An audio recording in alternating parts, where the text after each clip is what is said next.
അളിയ അൻവറെ ഹുസൈന് മറ്റ് ഗ്രൂപ്പ് മെമ്പർമാരെ ആരും ഇവിടെ ചീത്ത വിളിക്കല്ലേ, എന്നെ കുറ്റം പറയല്ലേ. നല്ല ഫുഡ് വന്നുകൊണ്ടാണ് ഞാൻ ഇട്ടത്. എനിക്ക് ഇഷ്ടപ്പെട്ട ഒരു കോമ്പിനേഷൻ ആയതുകൊണ്ടാണ് ഇടുന്നത്. ഒരു പ്രേരണ, ഒരു പ്രചോദനം, അത്രയേ ഉള്ളൂ. അതായത് പുട്ട്, അരിപ്പുട്ട്, നല്ല തേങ്ങയൊക്കെ സൈഡിലൊക്കെ തേങ്ങയൊക്കെ ചേർത്ത് നല്ല അരിപ്പുട്ട്. പിന്നെ ഇന്നലെ കുർബാൻ കിട്ടി, അപ്പോൾ അതിൻ്റെ ഇറച്ചിയിൽ 1 കിലോ ഇറച്ചി, ഒന്നല്ല 2 കിലോ കിട്ടി. അപ്പോൾ അതിൽ 1 കിലോ എടുത്ത് വെച്ചു, നല്ല നല്ല വരട്ടി വെച്ചു, കുഴമ്പ് പോലെ. അതായത് നമ്മൾ ഈ ഗുഡ് മോർണിംഗ് സ്റ്റോറിലെ അല്ല, എന്നാൽ ഈ പറഞ്ഞതുപോലെ വേറെ കടയിൽ കിട്ടുമല്ലോ നല്ല കുഴമ്പ് പോലത്തെ കറി, അതല്ല. ഇത് നമ്മുടേതായ സ്പെഷ്യാലിറ്റിയാണ്.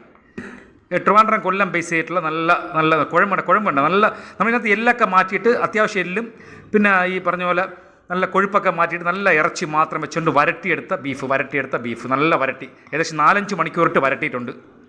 അതുപോലെ രസം എന്ന് പറയും, മുളക് തണ്ണി എന്ന് അറിയപ്പെടും, മുളക് തണ്ണി അല്ലെങ്കിൽ രസം, അതും വെച്ചിട്ടുണ്ട്. അത് ഗ്രേവിക്ക് വേണ്ടി നല്ല ടേസ്റ്റായി, പുളിപ്പൊക്കെ കിട്ടും. പിന്നെ പപ്പടം ഇല്ല, പപ്പടത്തിൻ്റെ പ്രതീക്ഷ ഉണ്ടായിരുന്നു, പക്ഷേ പപ്പടം വെച്ചിട്ടില്ല. പിന്നെ നമ്മൾ തൈര് ഒന്ന് ഡൈല്യൂട്ട് ആവാൻ വേണ്ടി, ഇത് മുരളിയുടെ പാല് മണക്കാട് വലിയ പള്ളിയിൽ വാങ്ങിച്ചതുപോലെ നമ്മൾ മുരളിയുടെ തൈരാണ്. ഇത് കുപ്പിയല്ല, ഇത് കവറാണ്, അതുകൊണ്ട് അഴിമതിയില്ല. ഇതിൽ അഴിമതിയില്ല, കവർ മാത്രമാണ്. നല്ല പച്ചമുളകൊക്കെ ഇട്ട് നല്ല ഉള്ളിയൊക്കെ ഇട്ടിട്ടുള്ള ഒരു മപ്പാസ്. അപ്പോൾ ആദ്യം ഞാൻ ചെയ്യുന്നത് ഒരു ചെറിയൊരു കഷ്ണം പുട്ടെടുക്കുന്നു. അതിൽ നമ്മൾ ഇങ്ങനെ പിഴിക്കുന്നു.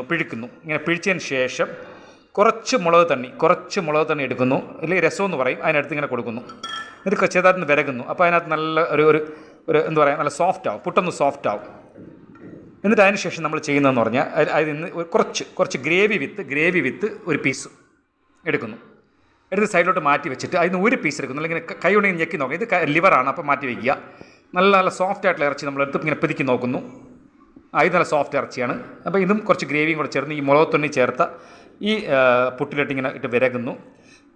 നമ്മളിങ്ങനെ നല്ല വിരകിയതിന് ശേഷം എടുത്ത് വായിൽ വയ്ക്കുന്നു.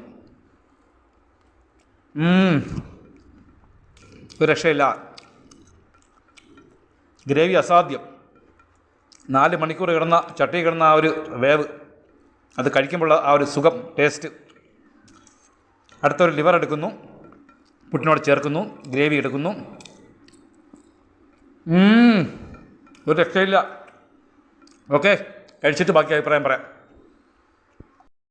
അടുത്തൊരു കോമ്പിനേഷൻ എന്ന് പറഞ്ഞു കഴിഞ്ഞാൽ, നമ്മൾ ഈ തൈരുണ്ടല്ലോ, ഈ മുരളിയേരെ കട്ടി തൈര് ഉള്ളിയിട്ടത് അതെടുക്കുക, ഈ പുട്ടിലോട്ട് ഇങ്ങനെ ഒഴിക്കുക. തൈര് നല്ലൊരു കോമ്പിനേഷനാണ്. ഈ പുട്ടുമായിട്ട് ഇങ്ങനെ വിരകുക.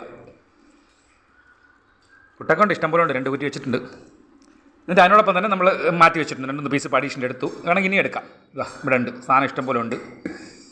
വീണ്ടും എടുക്കുന്നു, സൈഡോട്ട് വയ്ക്കുന്നു. നമുക്ക് ഇതിൽ നിന്ന് ഒരു പീസ് എടുത്തിട്ട് നമ്മൾ ഈ തൈര് ചേർത്ത പുട്ടിലോട്ട് ഇങ്ങനെ മിക്സ് ചെയ്യുന്നു. അത് വേറൊരു വല്ലാത്തൊരു ടേസ്റ്റാണത്.